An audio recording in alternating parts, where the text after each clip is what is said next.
வணக்கம். நான் இயற்கை விவசாயி சதீஷ்குமார் பேசுகிறேன். எல்லோரும் இந்த மழையில் தண்ணி நிற்கிது, ரோட்டில் தண்ணி நிற்கிது அப்படின்னு கவர்மெண்ட்டை தான் குறை சொல்கிறீங்க. ஆனால் ஒருத்தவங்க கூட மழைநீர் சேகரிப்பு செய்கிறதில்ல. வீட்டில் தேங்குகிற பிளாஸ்டிக் குப்பை எதையுமே ஒழுங்காக அப்புறப்படுத்துறது கிடையாது. அடுத்தவங்க வீட்டில் போட்டுட்டு அதை தண்ணியில் அடைச்சி அந்த தவறெல்லாம் நம்ம செஞ்சுட்டு எப்போ பார்த்தாலும் கவர்மெண்ட்டு சரியில்லைன்றோம்.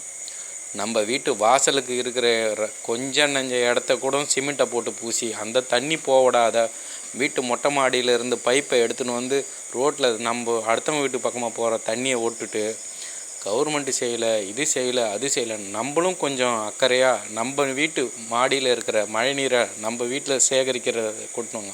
மழை நீரை போல் ஒரு அமிர்தம்னு சொல்லுவாங்க மழை நீரை.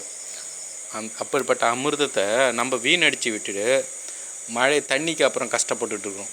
நம்ம வீட்டில் ஒரு 400 சதுர அடி இருந்தாலும் அதுக்கு தகுந்த ஒரு 10க்கு 10 அளவுக்காவது போட்டு நம்ம மழை நீரை சேகரித்து அந்த தண்ணியை பயன்படுத்திக்கலாம். அதை செய்யறதுக்கு நம்மளால் முடியல. ஆனால் நம்மக்கிட்ட எல்லா வசதியும் செல்ஃபோன்லேருந்து கொண்டு ஆடம்பரத்தை எல்லாத்தையும் வாங்குவோம். ஆனால் அந்த மழை நீரை சேகரிக்கப்போ நம்மளுக்கு தெரியறதில்ல. இந்த பிளாஸ்டிக் பொருட்களை நீங்கள் போட்டு போடுற குப்பையால் அதனாலேயும் தண்ணியும் பாதிக்கப்படுது. அதெல்லாம் நம்ம செய்யறதுக்கு இது கிடையாது. ஆனால் கவர்மெண்ட்டை குறை சொல்ல மட்டும் வாய் நல்லா வரும்.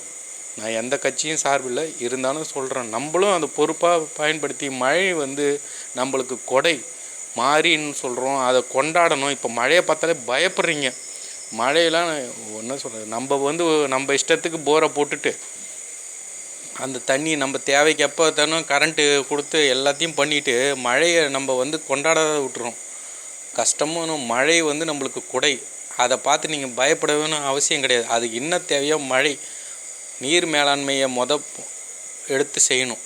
அதுதான். நன்றி.